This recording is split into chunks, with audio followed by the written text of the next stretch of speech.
pensar que en tan poco tiempo mi princesa iba a caminar, de que ibas a volar.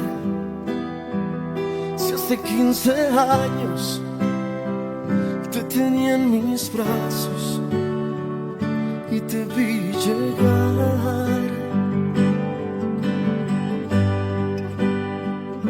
Te quiero contar que fuiste un ángel caído del cielo que me trajo paz, quien me enseñó a amar lo que yo había pedido. Y mira hoy la mujer tan hermosa en que te has convertido.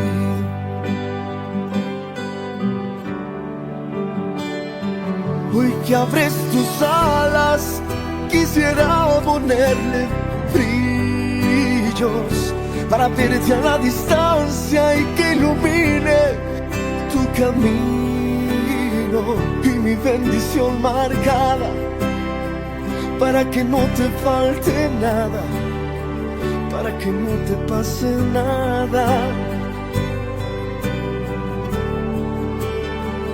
Eres mi princesa, mi regalo preferido.